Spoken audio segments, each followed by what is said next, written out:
সুপ্রিয় শিক্ষার্থীবৃন্দ, কেমন আছো সবাই? আশা করি ভালো আছো। আজকের অনলাইন ক্লাসে তোমাদের স্বাগত। আজকের ক্লাসে আমরা ধ্বনি বিজ্ঞান ও ভাষা বিজ্ঞান থেকে পড়ব এবং আমাদের আজকের ক্লাসের আলোচ্য বা পাঠ্য বিষয় ধ্বনি। তাহলে চলো কথা না বাড়িয়ে শুরু করা যাক আজকের ক্লাস। তাহলে আমাদের আজকের ক্লাসের আলোচ্য বিষয় ধ্বনি। তো ধ্বনি বিজ্ঞানে আমাদের সিলেবাসে কি কি আছে? সিলেবাসে আছে ধ্বনি অর্থাৎ স্বরধ্বনি, ব্যঞ্জন ধ্বনি, তারপর মৌলিক স্বরধ্বনি, যৌগিক স্বরধ্বনি, অর্ধ স্বরধ্বনি, দ্বি স্বরধ্বনি, শাসাঘাত, মিল, আন্তর্জাতিক ধ্বনিতাত্ত্বিক বর্ণমালা প্রভৃতি। তো আজকের ক্লাসে আমরা শুধুমাত্র ধ্বনি সম্পর্কে জানবো, ধ্বনি সম্পর্কে ধ্বনি কাকে বলে, ধ্বনির শ্রেণী বিভাজন গুলো কি কি, এবং আমরা বিভিন্ন প্রকার ধ্বনি চিনবো।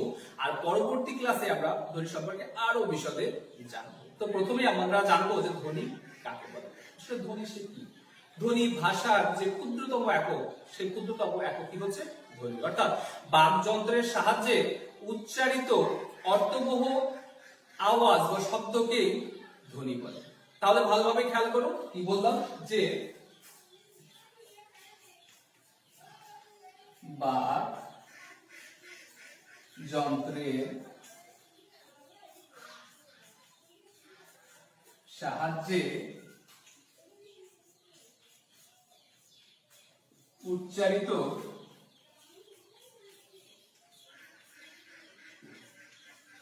অর্থবহ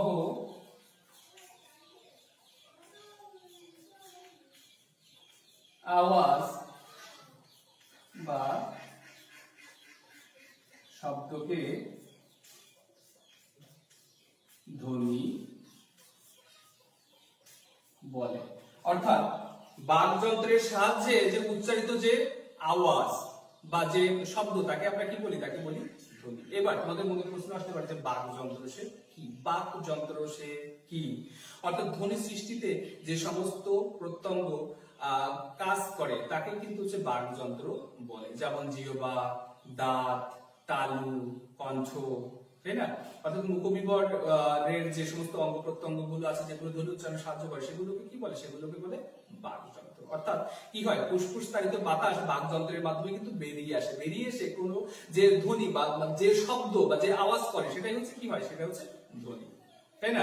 তো ধ্বনি হচ্ছে ভাষার মূল একক। ধ্বনির মাধ্যমে সৃষ্টি হয় শব্দ, শব্দের মাধ্যমে বাক্য। তাহলে আমরা ধ্বনি সম্পর্কে জানলাম। ধ্বনি সে কি? ধ্বনি হচ্ছে আওয়াজ বা শব্দ। বাকযন্ত্রের মাধ্যমে উচ্চারিত অর্থবহ যে শব্দ বা যে আওয়াজ তাকে বলে ধ্বনি।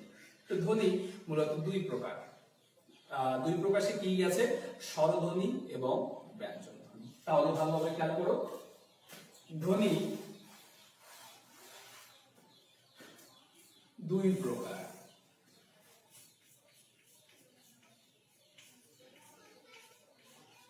প্রথমটা কি? স্বরধ্বনি, আর পরেরটা ব্যঞ্জন ধ্বনি। তাহলে আমরা এখন জানবো যে স্বরধ্বনি সে কি আর হচ্ছে কি ব্যঞ্জন ধ্বনি সে কি। তাহলে স্বরধ্বনি কাকে বলে আমরা এখন সেটা জানবো।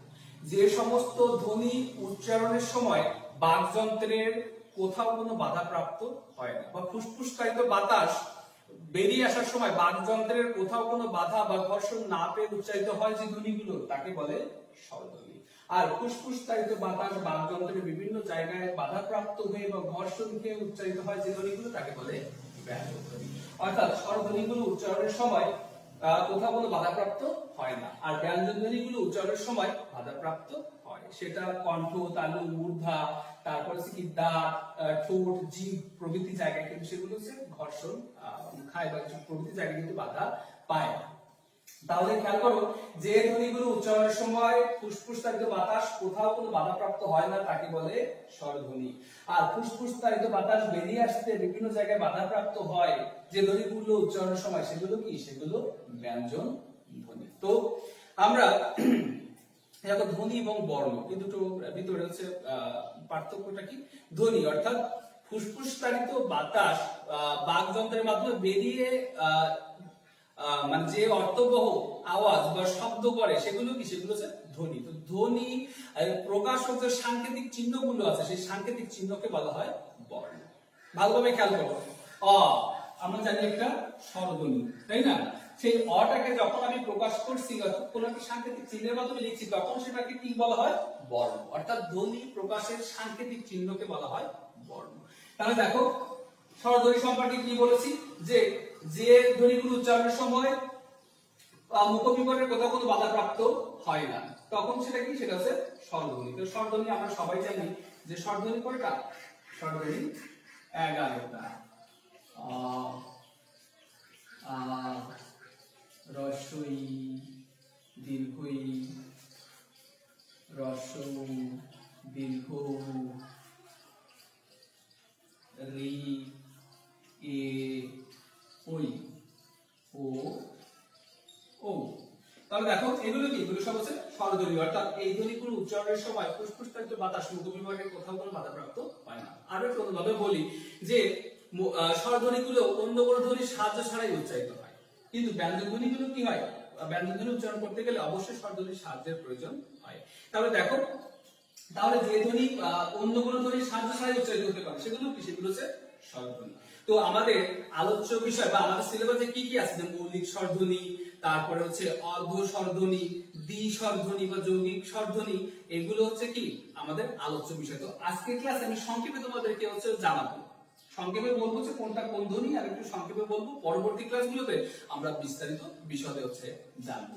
তাহলে খেয়াল করো যে স্বরধ্বনি, তাহলে হচ্ছে স্বরধ্বনি সম্পর্কে যে বললাম যে মৌলিক স্বরধ্বনি, তাহলে মৌলিক স্বরধ্বনি সে কি, যে স্বরধ্বনিগুলোকে বিশ্লেষণ করা যায় না বা ভাঙা যায় না সেগুলো কি, সেগুলো হচ্ছে মৌলিক স্বরধ্বনি। তো বাংলা ভাষায় মৌলিক স্বরধ্বনি আছে মোট 7টা। ভালোভাবে খেয়াল করো, বাংলা ভাষায় মৌলিক স্বরধ্বনি কয়টা? মৌলিক স্বরধ্বনি 7টা। দেখো এখানে বর্ণমালার ভিতরে বা ধ্বনি বর্ণমালার ভিতরে দেখো অ,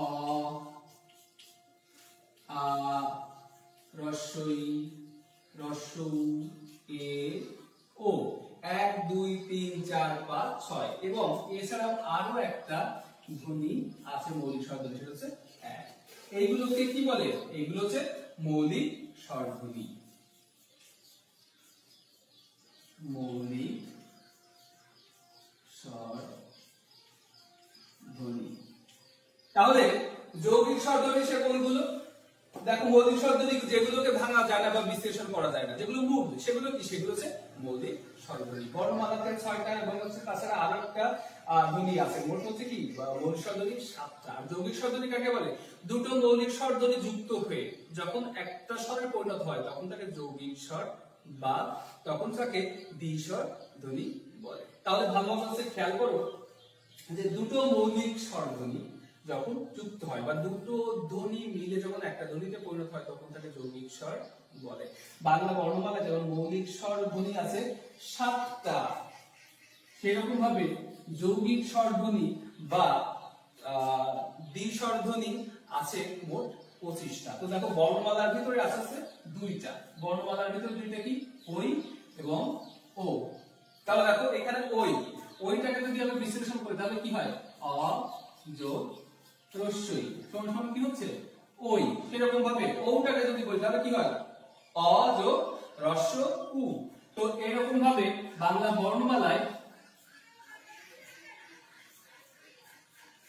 মোট 25টি এরকম যৌগিক স্বরধ্বনি বা দ্বিস্বরধ্বনি আছে। তার ভিতরে 2টা বর্ণমালার ভিতরে আর বাকি 23টা হচ্ছে বর্ণমালা নেই বা সেটা হচ্ছে বর্ণমালার বাইরে। এবং স্বরধ্বনির ক্ষেত্রে আরেকটা গুরুত্বপূর্ণ বিষয় আমাদের আলোচ্য বিষয় আছে, সেটা হচ্ছে কি অর্ধ স্বরধ্বনি। অর্ধ স্বরধ্বনি সে কি, যে ধ্বনিগুলো কোনো অক্ষরের শেষে অর্ধ অর্থাৎ অর্ধেক উচ্চারিত হয় তাকে অর্ধ স্বরধ্বনি বলে। তাহলে আমরা স্বরধ্বনি সম্পর্কে জানলাম, যে ধ্বনিগুলো উচ্চারণের সময় ফুসফুসতারিত বাতাস মুখবিবরের কোথাও কোনো বাধাপ্রাপ্ত হয় না তাকে স্বরধ্বনি বলে, তাই না? তো স্বরধ্বনি সম্পর্কে আমরা 3টা স্বরধ্বনি সম্পর্কে এখন সংক্ষেপে জেনেছি, পরবর্তীতে বিস্তারিত জানবো। এটা হচ্ছে কি, যে স্বরধ্বনিগুলোকে ভাঙা বা বিশ্লেষণ করা যায় না সেগুলো কি, সেগুলো হচ্ছে মৌলিক স্বরধ্বনি। মৌলিক স্বরধ্বনি বাংলায় কতগুলো মৌলিক স্বরধ্বনি আছে? 7টা। এবং যৌগিক স্বর বা দ্বিস্বর, যৌগিক স্বর বা দ্বিস্বর সে কি বা সন্ধিস্বর সে কি, যে দুটো স্বরধ্বনির মিলিত হয়ে যে ধ্বনি সৃষ্টি হয় বা যে স্বর সৃষ্টি হয় তাকে কি বলে? তাকে বলে যৌগিক স্বর বা দ্বিস্বর বা সন্ধিস্বর। এরপরে অর্ধস্বর কাকে বলে? যে কোন অক্ষরের শেষে অর্ধেক উচ্চারিত হয় যে স্বরগুলো, সেগুলো কি হয়? সেগুলো হচ্ছে অর্ধস্বর বা অর্ধস্বর ধ্বনি। তাহলে আমরা স্বরধ্বনি সম্পর্কে জানলাম, এরপর আমরা ব্যঞ্জন ধ্বনি সম্পর্কে জানব।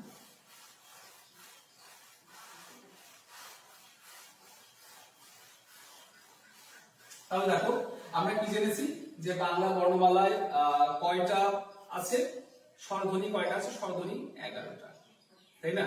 আর ব্যঞ্জন ধ্বনি আছে বা ব্যঞ্জন বর্ণ আছে মোট 39টা। তাহলে একটু খেয়াল করো যে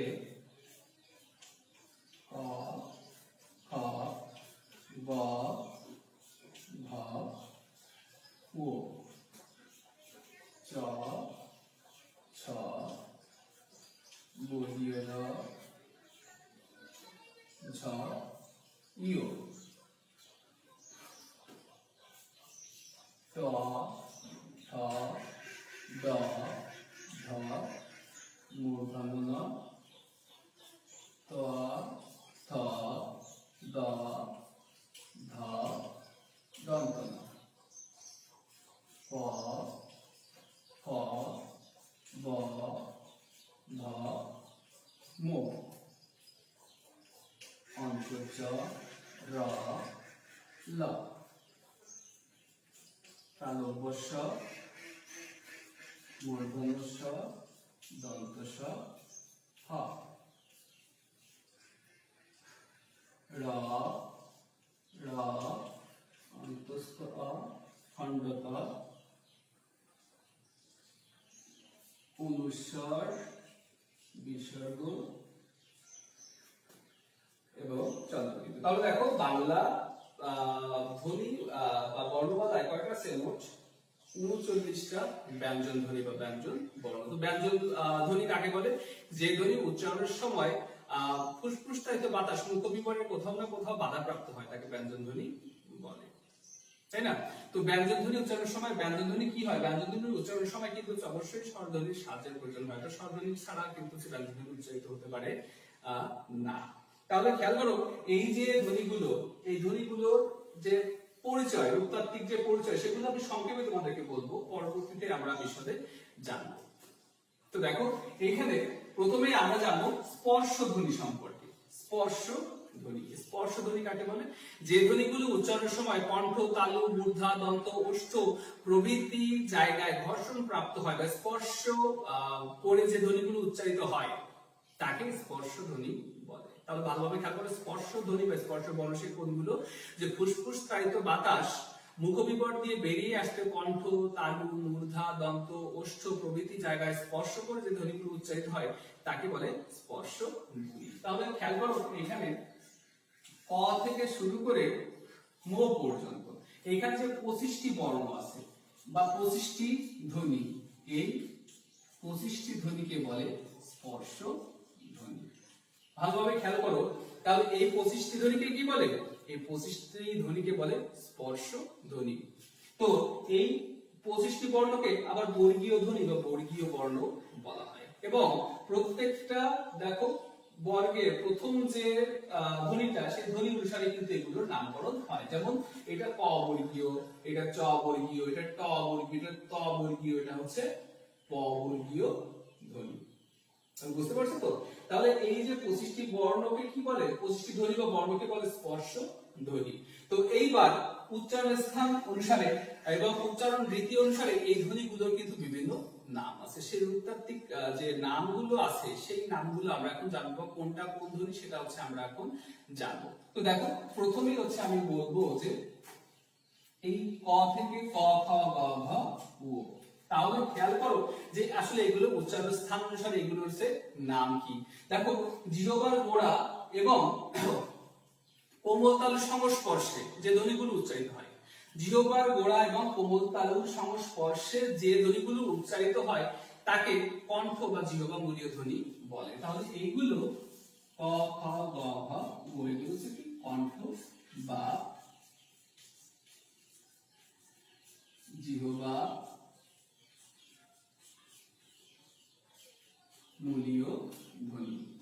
ক খ গ ঘ উ, এগুলো হচ্ছে কি জিহ্বার গোড়া এবং বা জিহ্বার মূল এবং কোমল তালুর সংস্পর্শে কিন্তু এই ধ্বনিগুলো উচ্চারিত হয় এবং এগুলোকে কণ্ঠ বা জিহ্বার মূলীয় ধ্বনি বলে। এরপরে আমরা যেটা দেখবো সেটা হচ্ছে চ ছ বর্গীয় জ ঝ ইউ, অর্থাৎ উচ্চারণের স্থান অনুসারে দেখো জিহ্বার পাতা এবং অগ্রতালুর সংস্পর্শে যে ধ্বনিগুলো উচ্চারিত হয়। আবারও খেয়াল করো যে জিহ্বার পাতা এবং অগ্রতালুর সংস্পর্শে যে ধ্বনিগুলো উচ্চারিত হয় সেগুলোকে বলে তালব্য ধ্বনি। তাহলে এইগুলো চ ছ বর্গীয় জ, এগুলো কি, এগুলো সব হচ্ছে তালব্য ধ্বনি। চ ছ বর্গীয় জ ঝ ইউ, এগুলো তালব্য ধ্বনি। তো দেখো তালব্য ধ্বনির ভিতরে কিন্তু হচ্ছে এই তালব্য স, অন্তর্জ, এগুলো কিন্তু হচ্ছে আছে। তাহলে দেখো এখানে একটু আমি বলে দিই যে তালব্য স, অন্তর্জ, অন্তঃস, এটাও কিন্তু হচ্ছে তালব্য ধ্বনির ভিতরে আছে। এরপরে ট ঠ ড ঢ মূর্ধন্য ন। ভালোভাবে হচ্ছে খেয়াল করো যে পশ্চাৎ দন্তমূল এবং জিহ্বার ডগা, পশ্চাৎ দন্তমূল এবং জিহ্বার ডগা সংস্পর্শে যে ধ্বনিগুলো উচ্চারিত হয় তাকে মূর্ধন্য ধ্বনি বলে। আবার খেয়াল করো, তাহলে এগুলো কি, এগুলো হচ্ছে মূর্ধন্য ধ্বনি। তাহলে মূর্ধন্য ধ্বনি সে হচ্ছে কোনগুলো, যে পশ্চাৎ দন্তমূল এবং জিহ্বার ডগা সংস্পর্শে যে ধ্বনিগুলো উচ্চারিত হয় তাকে হচ্ছে কি মূর্ধন্য বা পশ্চাৎ দন্তমূলীয় ধ্বনি বলে। পশ্চাৎ দন্তমূলীয় ধ্বনির ভিতরে ট ছ ড ঢ মূর্ধন্য ন এগুলো হচ্ছে আছে। এছাড়াও মূর্ধন্য স, র র র এগুলো কিন্তু হচ্ছে মূর্ধন্য স, র র র এগুলো কিন্তু মূর্ধন্য ধ্বনির ভিতরে যায়। এরপরে আমাদের দেখো ত থ দ ধ, অর্থাৎ জিহ্বার ডগা এবং উপরের পাটি দাঁত, জিহ্বার ডগা এবং উপরের পাটি দাঁতের সংস্পর্শে যে ধ্বনিগুলো উচ্চারিত হয় সেই ধ্বনিগুলোকে বলা হয় দন্ত ধ্বনি। দন্ত ধ্বনি। তাহলে এগুলো কি হচ্ছে দেখো যে উপরের পাটির দাঁত এবং জিহ্বার ডগার সংস্পর্শে যে ধ্বনিগুলো উচ্চারিত হয় তাকে দন্ত বর্ণ বা দন্ত ধ্বনি বলে। তো এই যে ত থ দ ধ দন্ত ন এগুলো কি, এগুলো হচ্ছে দন্ত ধ্বনি। তো এর সঙ্গে কিন্তু হচ্ছে ল এবং দন্ত স কিন্তু হচ্ছে দন্ত ধ্বনি। তাহলে আমরা দেখো এরপরে আছে কি ওষ্ঠ, অর্থাৎ ঠোঁট, উপরের ঠোঁট এবং নিচের ঠোঁটের সংস্পর্শে যে ধ্বনিগুলো উচ্চারিত হয় তাকে আমরা কি জানি, তাকে আমরা জানি ওষ্ঠ ধ্বনি বা ওষ্ঠ বর্ণ। ওষ্ঠ ধ্বনি বা ওষ্ঠ বর্ণ। তাহলে আমরা এখন কি জানলাম, যে স্পর্শ ধ্বনির সম্পর্কে আমরা প্রথমে জেনেছি যে কণ্ঠ, তালু, দন্ত, মূর্ধা, ওষ্ঠ প্রভৃতি স্থানে বাধাপ্রাপ্ত হয়ে যে ধ্বনিগুলো উচ্চারিত হয় তাকে কি বলে, স্পর্শ ধ্বনি। ক থেকে ম পর্যন্ত মোট 25টি বর্ণকে স্পর্শ বর্ণ বা স্পর্শ ধ্বনি বলে। তো সেই স্পর্শ ধ্বনির ভিতরে খেয়াল করো ক খ গ ঘ ও এইগুলো হচ্ছে কি কণ্ঠ বা জিহ্বামূলীয় ধ্বনি। চ ছ বর্গীয় জ ঝ ইয় এগুলো হচ্ছে তালব্য ধ্বনি এবং এর ভিতরে আরো তালব্য স, অন্তর্জ, অন্তঃস্থ আছে। এরপরে ট ঠ ড ঢ মূর্ধন্য ন, এর ভিতরে খেয়াল করো তারপরে তালব্য মূর্ধন্য স, র র র এগুলো কি, এগুলো মূর্ধন্য ধ্বনি। এরপরে ত থ দ ধ এগুলো দন্ত ধ্বনি। এরপরে প ফ ব ভ এগুলো কি, এগুলো হচ্ছে ওষ্ঠ ধ্বনি। তাহলে আমরা ধ্বনির যে নামগুলো সেই ধ্বনির নামগুলো কিন্তু আমরা এখন জানছি এবং সংক্ষেপে ধ্বনি সম্পর্কে জেনে নিচ্ছি। পরবর্তীতে আমরা বিস্তারিত জানবো, অর্থাৎ উচ্চারণের স্থান অনুযায়ী, উচ্চারণের রীতি অনুযায়ী প্রত্যেকটা ভাবে আমরা ব্যঞ্জন বর্ণের যে শ্রেণী বিভাজন আছে সেই শ্রেণী বিভাজন সম্পর্কে আমরা জানবো। তাহলে খেয়াল করো এরপরে আর যেটা আছে দেখো উ, উ থেকে শুরু করে উ, ইয়, মূর্ধন্য ন, দন্ত ন, মো, আবার উস্বর, বিসর্গ এবং চন্দ্রবিন্দু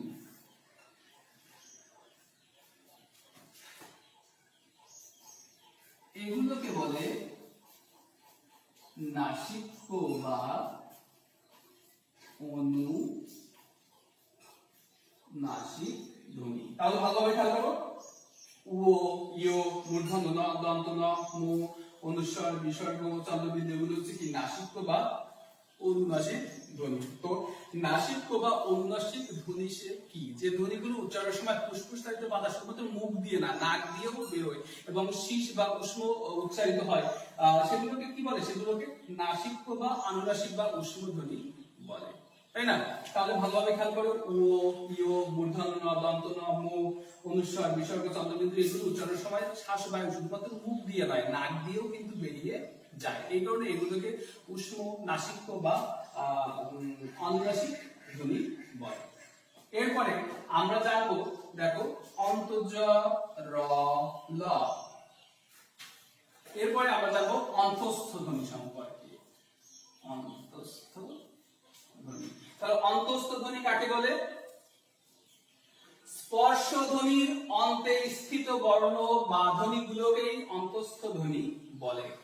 স্পর্শ ধ্বনি, দেখো, স্পর্শ ধ্বনি ঠিক অন্তে অবস্থিত, স্পর্শ ধ্বনির অন্তে অবস্থিত এবং উষ্ণ বা শীষ ধ্বনির আগে উচ্চারিত যে ধ্বনিগুলো আছে সেগুলোকে কি বলে? সেইগুলোকে বলা হয় অন্তঃস্থ ধ্বনি। অর্থাৎ অন্তর্জ, র, ল এগুলোকে কি বলে? এগুলোকে বলে অন্তঃস্থ ধ্বনি। তো এখানে অন্তঃস্থ ধ্বনি, এইখানে দেখো র, র হচ্ছে কম্পন জাত ধ্বনি আর ল হচ্ছে পার্শ্বিক ধ্বনি। তো দেখো, আমি প্রত্যেকটা ধ্বনি কিন্তু নাম বলে যাচ্ছি, আমি সংক্ষেপে তোমাদের চেনানোর জন্য কিন্তু আমি বলে যাচ্ছি, পরবর্তীতে আমরা বিস্তারিত জানবো। র অর্থাৎ কি? যে র হচ্ছে কম্পনজাত ধ্বনি, যে ধ্বনি উচ্চারণের সময় জিহ্বার অগ্রভাগ কম্পিত হয়, অর্থাৎ জিহ্বার অগ্রভাগের কম্পনের এবং উপরের পাটি দাঁতের সংস্পর্শে যে ধ্বনিগুলো উচ্চারিত হয় তাকে কি বলে? কম্পনজাত ধ্বনি। তো র হচ্ছে কি? কম্পনজাত ধ্বনি। ল হচ্ছে কি? পার্শ্বিক ধ্বনি। যে ধ্বনিগুলো উচ্চারণের সময় নিঃশ্বাস বা বাতাস শুধু জিহ্বার দুই পাশ দিয়ে বেরিয়ে যায় বা উচ্চারিত হয় তাকে কি বলে?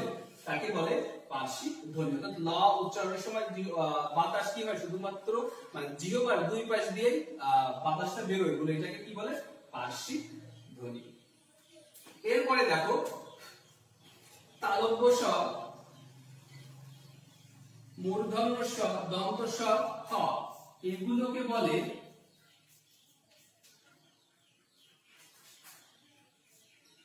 উষ্ণ বা শীষ ধ্বনি। তো দেখো, উষ্ণ বা শীষ ধ্বনি কাকে বলে? যে ধ্বনিগুলো উচ্চারণের সময় বাতাস প্রলম্বিত হয়, অর্থাৎ ইচ্ছা খুশি মতো ধরে রাখা যায়, এবং যেগুলো শীষ ধ্বনির মতো উচ্চারিত, মানে শীষ উচ্চারিত হয় বা উষ্ণ উচ্চারিত হয়, সেগুলোকে কি বলে? উষ্ণ বা শীষ ধ্বনি। তাহলে তালব্য স, মূর্ধন্য স, দন্ত স, হ এগুলো কি হয়? এইগুলো উচ্চারণের সময় বাতাস যতক্ষণ খুশি ততক্ষণ প্রলম্বিত ধরে রাখা যায় বলে এগুলো কি? এগুলো হচ্ছে শীষ ধ্বনি বা এগুলো হচ্ছে কি? উষ্ণ ধ্বনি। এরপরে দেখো র, র এই দুটো র, র কে বলে তাড়ন জাত ধ্বনি। র, র। তো দেখো, এখানে হচ্ছে তাড়ন জাত ধ্বনি কাকে বলে? যে জিহ্বার অগ্রভাগের নিচের অংশ যখন সজোরে তাড়না করে, অর্থাৎ হচ্ছে উপরের পাটি দাঁতের সাথে সজোরে তাড়নের ফলে যে ধ্বনিগুলো সৃষ্টি হয় তাকে কি বলে? তাকে তাড়নজাত ধ্বনি বলে। তো র, র উচ্চারণের সময় কি হয়? যে জিহ্বার অগ্রভাগের যে নিচের অংশটা সেটা হচ্ছে সজোরে তাড়না সৃষ্টি করে বা আঘাত করে উপরের পাটি দাঁতের সাথে। এই কারণে এই র, র এগুলোকে কি বলে? তাড়নজাত ধ্বনি। তাহলে আমরা ধ্বনি সম্পর্কে জানছি আজকে, তাই না? তো আজকে আমরা সংক্ষেপে কিন্তু এগুলো হচ্ছে জানলাম, আমরা এর পরবর্তীতে বিশদে আমরা জানবো। তো দেখো, আজকে তাহলে হচ্ছে আমরা কি জানলাম? আজকে আমরা ধ্বনি সম্পর্কে জানলাম, তাই না? দেখো, ব্যঞ্জন ধ্বনি সম্পর্কে আমি একটু হচ্ছে বলি। ক, খ, গ, ঘ, ও এগুলো কি? এগুলো কণ্ঠমূলীয় বা জিহ্বামূলীয় ধ্বনি। চ, ছ, বর্গীয়, জ, ই এগুলো তালব্য ধ্বনি। ট, ঠ, ড, ঢ, মূর্ধন্য ণ এটা কি? এটা হচ্ছে মূর্ধন্য ধ্বনি। সাথে কি আছে? মূর্ধন্য ষ, র, র, র। এবারে ত, থ, দ, ধ দন্ত ন এগুলো হচ্ছে দন্ত ধ্বনি। প, ফ, ব, ভ, ম এগুলো কি? এগুলো ওষ্ঠ ধ্বনি। অন্তর্জ র, ল এগুলো পার্শ্বিক ধ্বনি। র কম্পনজাত ধ্বনি। ল পার্শ্বিক ধ্বনি, তাই না?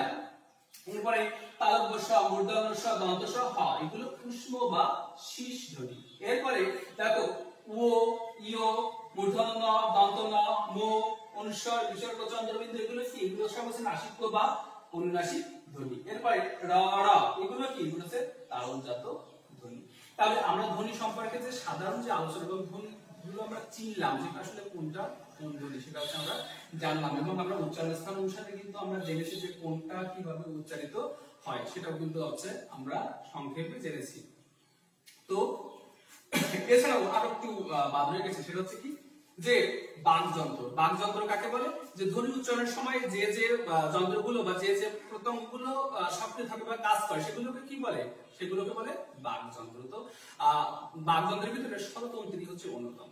তো স্বরতন্ত্রীর অনুরণনের উপর ভিত্তি করে দেখো আবার ধ্বনিগুলোকে কিন্তু হচ্ছে দুই ভাগে ভাগ করা যাচ্ছে। সেটা হচ্ছে কি যে ধ্বনি উচ্চারণের সময় যদি স্বরতন্ত্রী অনুরণিত না হয় বা যদি না কেঁপে ওঠে তাহলে সেগুলোকে বলে অঘোষ ধ্বনি। আর যদি উচ্চারণের সময় যদি স্বরতন্ত্রী কেঁপে ওঠে সেগুলোকে বলা হয় ঘোষ ধ্বনি। তাহলে খেয়াল করো ক, খ, গ, ঘ। তো এখানে ক, খ এটা উচ্চারণের সময় স্বরতন্ত্রী কাঁপে না বলে এগুলোকে কি বলা হয়? এগুলোকে বলা হয় অঘোষ। আর গ, ঘ এগুলো উচ্চারণের সময় স্বরতন্ত্রী হচ্ছে কি অনুরণিত হয় বা কেঁপে ওঠে বলে এগুলোকে বলা হয় ঘোষ।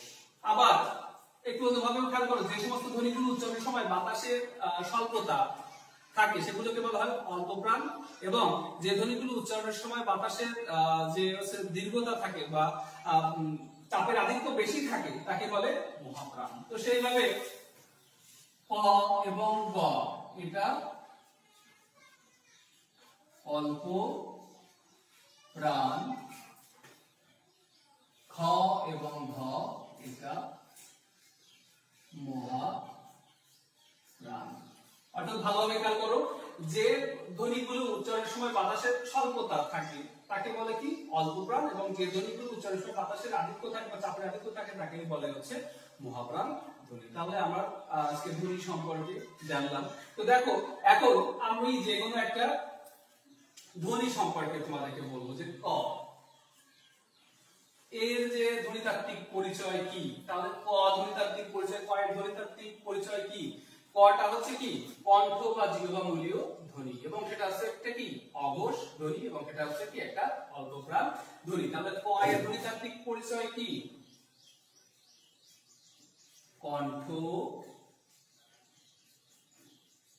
মূলীয়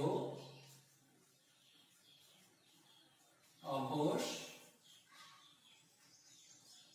অল্প প্রাণ ধ্বনি। তো এরকম ভাবে প্রত্যেকটা ধ্বনির একটা ধ্বনিতাত্ত্বিক পরিচয় তার কিন্তু আছে।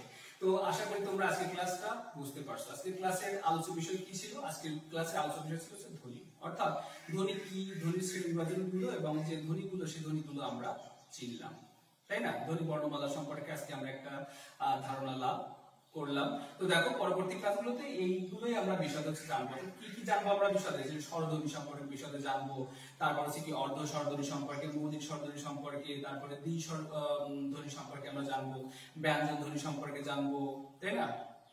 আমরা আজকে ক্লাসে শুধুমাত্র হচ্ছে ধ্বনির যে সাধারণ যে আলোচনা, সেই সাধারণ আলোচনা থেকে জানলাম। আর দেখো এই যে আমি যেমন ভাবে দেখিয়ে দিয়েছি এটা কিন্তু খুব বেশি হচ্ছে প্রয়োজন। তো এইটা দেখো এইখানে তো প্রয়োজন হচ্ছেই, সাথে করে বিসিএস হোক বা যে কোনো হচ্ছে চাকরি পরীক্ষা প্রতিযোগিতামূলক প্রশ্নে কিন্তু ছোট ছোট প্রশ্ন আসে যে কোনটা পার্শ্বিক ধ্বনি, নিচে কোনটা হচ্ছে নাসিক্য ধ্বনি, বা হচ্ছে কোনটা কণ্ঠমূলীয় ধ্বনি, তাই না? তো আজকে ক্লাসে খুব মনোযোগ সহকারে দেখবে এবং এইটা তোমরা একটু খাতায় লিপিবদ্ধ করে রাখবে, পরবর্তীতে তোমাদের এটা কাজে লাগবে। তোমরা এখন অনার্স চতুর্থ বর্ষে পড়ো, ঠিক এরপরেই তোমাদের বিভিন্ন চাকরির যে পরীক্ষাগুলো আছে সেগুলো দিবা, বিশেষ পরীক্ষা দিবা, শিক্ষক নিবন্ধন পরীক্ষা দিবা, তখন দেখবা এই যে ক্লাসটা বা এই যে ধ্বনিগুলো খুব সংক্ষেপে, মানে তোমাদের যখন হচ্ছে বহুল উপস্থিত প্রশ্ন আসবে সেগুলো নির্ণয় করতে তোমাদের খুব বেশি কাজ দিবে। তো এটা তোমরা একটু খাতায় টুকে রাখো যাতে পরবর্তীতে শর্টকাটে তোমাদের হচ্ছে মনে থাকে। তো আজকের ক্লাসে তাহলে আমরা কি জানলাম? যে ধ্বনি কাকে বলে? বাকযন্ত্রের সাহায্যে উচ্চারিত অর্থবহ আওয়াজ বা শব্দকে ধ্বনি বলে। ধ্বনি দুই প্রকার, স্বরধ্বনি এবং ব্যঞ্জন ধ্বনি। তো তো স্বরধ্বনি কাকে বলে? যে ধ্বনি উচ্চারণের সময় ফুসফুসতাড়িত বাতাস মুখবিপরে কোথাও কোনো বাধাপ্রাপ্ত হয় না, তাকে স্বরধ্বনি বলে। আর ব্যঞ্জন ধ্বনি সে কি? যে ধ্বনি উচ্চারণের সময় ফুসফুসতাড়িত বাতাস মুখবিপরে কোথাও না কোথাও বাধাপ্রাপ্ত হয়, তাকে বলে ব্যঞ্জন ধ্বনি। এবং ধ্বনি এবং মানে ধ্বনির উচ্চারণের সাংকেতিক চিহ্নকে বলা হয় বর্ণ। তো বাংলা বর্ণমালায় স্বরধ্বনি বা স্বরবর্ণ আছে কয়টা? স্বরবর্ণ আছে মোট 11টা। আর ব্যঞ্জন বর্ণ বা ব্যঞ্জন ধ্বনি কয়টা আছে? আছে মোট 39টা, তাই না? তো তারপরে যে প্রত্যেকটা ধ্বনির যে হচ্ছে ধ্বনিতাত্ত্বিক রূপ বা ধ্বনিতাত্ত্বিক পরিচয়, সেগুলো তোমাদেরকে এখন দেখালাম। তো পরবর্তীতে আমরা আরো বিস্তারিত জানবো। তো আজকে ক্লাস এই পর্যন্তই। তোমরা ক্লাসটা কয়েকবার দেখো, দেখার পর যদি তোমরা বুঝতে না পারো তো আমাকে কমেন্ট করে জানাও, আমি তোমাদের সেই সমস্যাগুলো হচ্ছে সমাধান করে দেবো। তো ভালো থাকো তোমরা, দেখা হচ্ছে পরবর্তী